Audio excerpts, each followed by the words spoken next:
Bismillahirrahmanirrahim. Adapun ibadah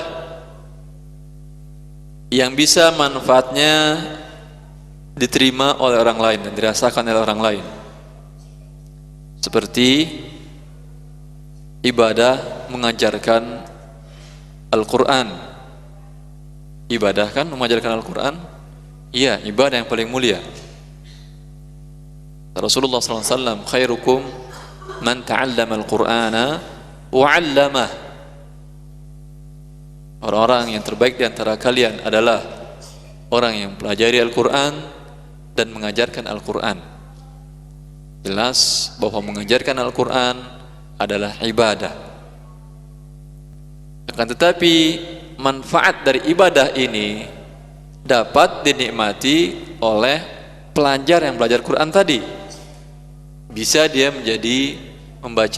bisa dia membaca Al-Quran. Bagi pengajar adalah ibadah, ya. Bagi yang belajar selain beribadah, dia dapat manfaat lain, dapat bisa membaca Al-Quran atau manfaat yang lain, seperti ya, mengajarkan ilmu-ilmu keislaman, mengajarkan hadis, fikih, tafsir dan lain-lain. Bagi dia mengajarkan merupakan taqarrub kepada Allah Subhanahu wa taala, ibadah kepada Allah Subhanahu wa taala. Dan bagi yang belajar mendapatkan manfaat dari belajar tersebut, tahu dia sesuatu yang diharamkan oleh Allah, atau tahu dia perintah-perintah Allah sehingga dilakukan, tahu dia larang-larang Allah sehingga dia hentikan, ya. Atau menyampaikan fatwa. Anda ada kasus dalam kehidupan Anda dan ingin tahu hukum Allah dalam hal ini. Bila dikatakan oleh mufti tadi hukumnya adalah boleh, Anda lakukan. Bila dikatakan oleh dia tidak boleh, maka Anda hentikan, ya. Maka pemberian fatwa tadi adalah ibadah bagi dia, ya. Mengajarkan manusia. Untuk ibadah yang ini, yang ada manfaatnya bagi orang lain, apakah boleh mengambil imbalan atau tidak? Kalau yang pertama tadi jelas tidak boleh, ya. Nah, sekarang ada manfaatnya untuk orang lain.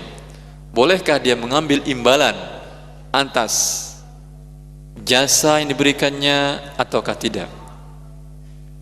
Dalam hal ini ada kesepakatan para ulama. Bila imbalan atau gaji itu diberikan oleh pihak ketiga, ya, diberikan oleh pihak ketiga, bukan oleh murid yang belajar, tapi oleh pihak ketiga, seperti zaman dahulu Baitul Mal, ya.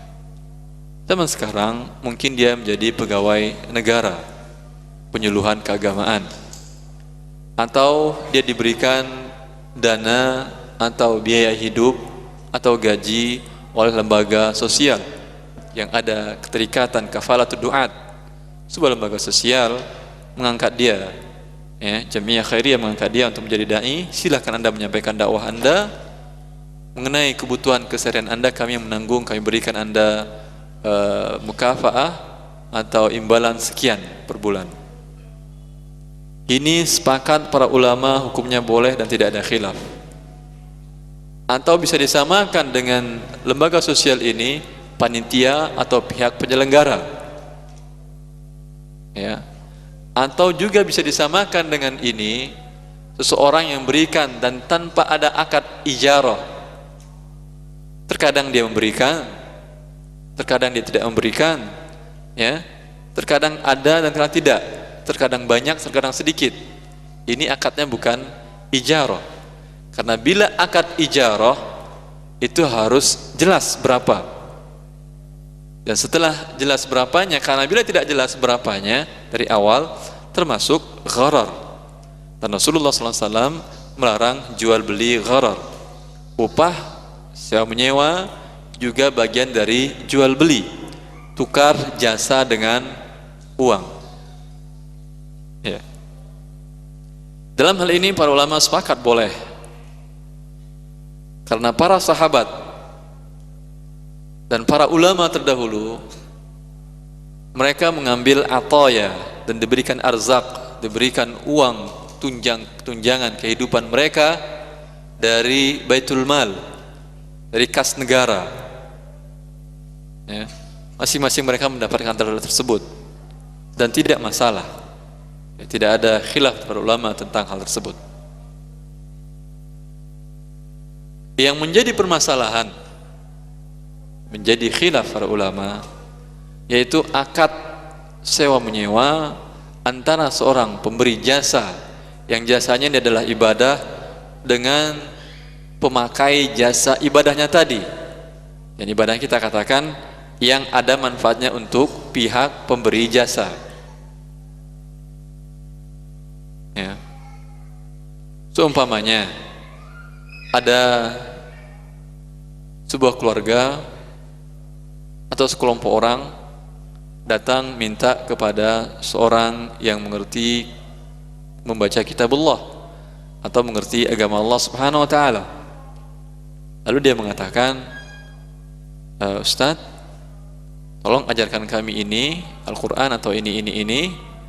Setiap kedatangan Ustaz kami berikan imbalan sekian. Umpamanya dikatakan 100.000, 200.000 tergantung kesepakatan. Lalu Ustaznya mengatakan, wah itu kurang, 200 lah, atau 300, atau 2,5 atau 3,5. Terjadi tawar menawar. Kata pihak tersebut, ya baik, ini sekarang akad. Bisa dibedakan dengan yang pertama. Tadi pertama tidak ada akad. Ustaz, tolong isi kajian. Tidak ada akad dikasih biaya atau dikasih honor kan? Ternyata ustaznya pulang dan salaman dengan seluruhnya, salam, dan tidak dikasih apa-apa. Tidak boleh ustaznya menuntut. Dan tidak menjadi kewajiban bagi yang penerima jasa ustaz tadi untuk memberikannya. Karena kesepakatannya dari awal apa? Cuma memberikan pengajian atau memberikan mengajarkan Al-Quran. Berbeda dengan kasus yang kedua ini. Memang pihak panitianya atau pihak penerima jasanya dari awal menjelaskan, kami beri sekian. Dan ustadznya pun menawar. Kalau menurutnya kurang minta naik, kalau lebih mungkin minta kurang, nggak tahu, tapi jarang mungkin. Tapi kalau kurang minta naik. Ya, ini tawar menawar, ini akad. Setelah nanti selesai, tidak minta ustadznya, kewajiban bagi yang pemakai jasa untuk memberikan upah dia, karena di awal sudah ada kesepakatan.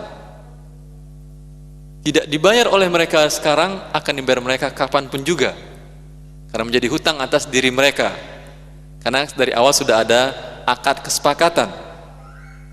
Ya, berbeda dengan kasus yang pertama tadi kan. Ya, yang kedua ada akad, jelas berapanya. Kasus yang kedua ini khilaf para ulama. Kalau yang pertama tidak ada khilaf para ulama. Ya. Berdasarkan dahulunya para sahabat menerima, para tabi'in menerima ataya al-arzaq, pemberian dari baitul mal.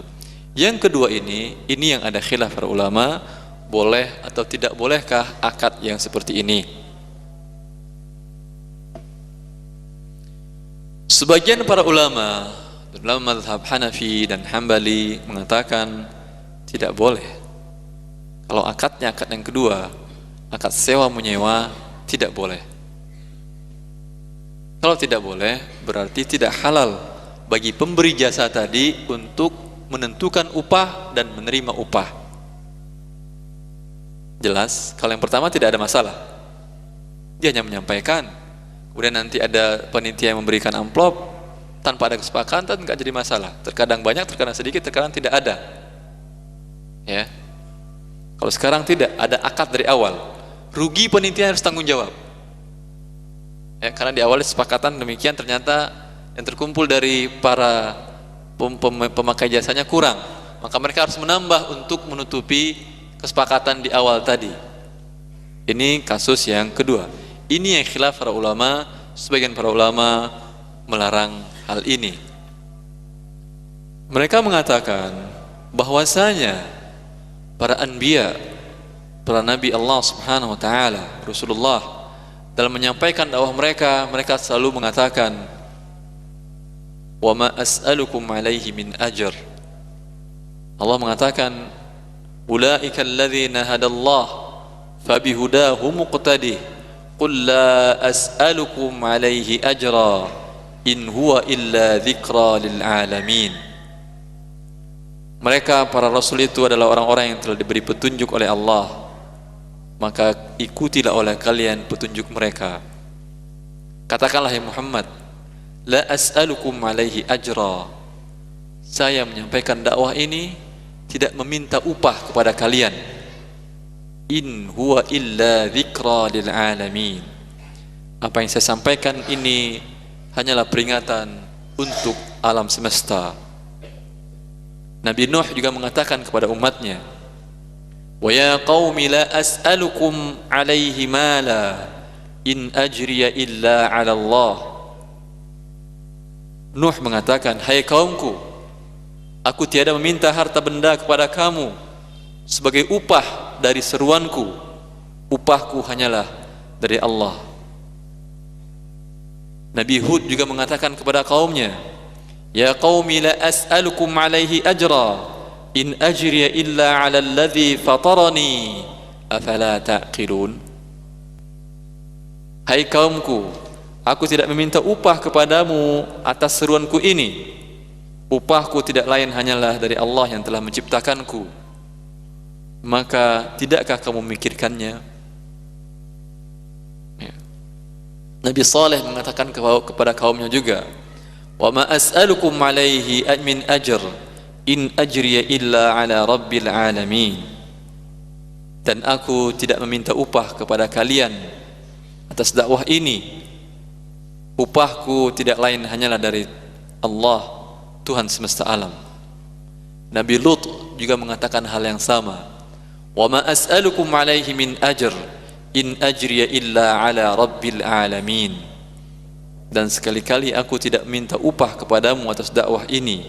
Upahku tidak lain hanyalah dari Allah, Tuhan semesta alam. Nabi Syuaib juga mengatakan hal yang sama, wa ma as'alukum alaihi min ajr in ajriya illa ala rabbil alamin. Dan aku sekali-kali tidak minta upah kepadamu atas dakwah ini. Upahku tidak lain hanyalah dari Tuhan semesta alam. Allah juga mengisahkan tentang seseorang yang menyuruh kaumnya agar mereka mengikuti para rasul. Mereka mensifati para rasul tersebut tidak meminta upah. Mereka mengatakan, wajaa min aqsal, Allah mengatakan, wajaa min aqsal madinati rajulun yas'a. Qala ya qaum ittabi'ul mursalin ittabi'u man la yas'alukum ajran wa hum muhtadun. Dan datang dari ujung kota seorang laki-laki datang bergegas, kemudian mengatakan kepada kaumnya, hai kaumku, ikutilah para rasul tersebut. Ikutilah orang-orang yang tidak meminta upah balasan dari kalian. Mereka adalah orang-orang yang mendapat petunjuk. Ya. Maka ini merupakan dalil dari pendapat yang pertama, yang mengatakan tidak boleh dia meminta upah. Kalau yang pertama minta upah apa tidak, kasus yang pertama? Tidak, dia tidak minta upah, tetapi kemudian diberikan sepihak. Berbeda antara diberikan sepihak dengan meminta upah, berarti ada akad kesepakatan. Dalil mereka mengatakan tidak boleh karena berdasarkan para nabi, para rasul tidak meminta upah dari dakwah mereka. Tapi menurut pendapat yang kedua yang mengatakan boleh, dalil ini tidak bisa digunakan. Kenapa? Karena dakwah para nabi tersebut ditujukan kepada orang yang memang tidak mengikuti dakwah mereka, yang kafir, ya, non muslim. Ya. Kalau minta upah, kira-kira mereka memberi upah apa tidak? Tidak akan memberi upah. Ya, tidak akan memberikan upah untuk itu. Ya, jadi ada perbedaan antara ini dengan antara yang akan kita jelaskan, yang mengajarkan Al-Quran, ya. Kemudian juga bagi para rasul tadi, mereka berdakwah hukumnya wajib atau tidak wajib? Wajib. Maka bagi mereka, ya, sesuai dengan perkataan para ulama kita tadi, sesuatu yang fardu yang wajib dilakukan, maka tidak boleh dia mengambil upah. Bisa disamakan dengan hal ini bila hanya Anda seorang muslim, ya, atau hanya yang tahu membaca Al-Quran di daerah itu, dan mereka penduduknya muslim semuanya. Ketika itu wajib bagi Anda mengajarkan kaum muslimin, karena hanya sendiri Anda. Mereka muslim tapi mereka tidak tahu cara sholat. Mereka muslim tapi tidak bisa baca Al-Quran, tidak bisa baca Fatihah. Ada ini, dan ada di daerah pedalaman. Salah seorang pernah membuat riset di sebuah daerah di Sumatera. Dia mengatakan, saya masuk ke pedalaman, ya. Di sana mereka itu secara di atas kertas agamanya bukan Islam lagi sudah. Tetapi bila satu masuk ke rumah yang lainnya, rumah-rumahnya adalah rumah orang-orang pedalaman lah. Mereka membacakan Assalamualaikum. Berarti asal mereka adalah muslim. Hanya karena tidak ketahuan mereka tentang din mereka, mereka dimurtadkan oleh orang-orang lain. Tapi tetap mereka, adat kebiasaan mereka ketika masuk rumah mengucapkan Assalamualaikum. Bagi orang yang berada di sana dan mengerti agama Allah, wajib bagi dia untuk mengajarkan orang-orang ini, wajib ain. Dan ketika itu tidak boleh dia meminta upah. Ya, ketika ada yang mau belajar Al-Quran, ajarkan saya Al-Quran, ajarkan saya cara sholat. Ya, Anda harus bayar 1 gantang beras setiap harinya, tidak boleh. Karena ketika ini bagi dewa wajib.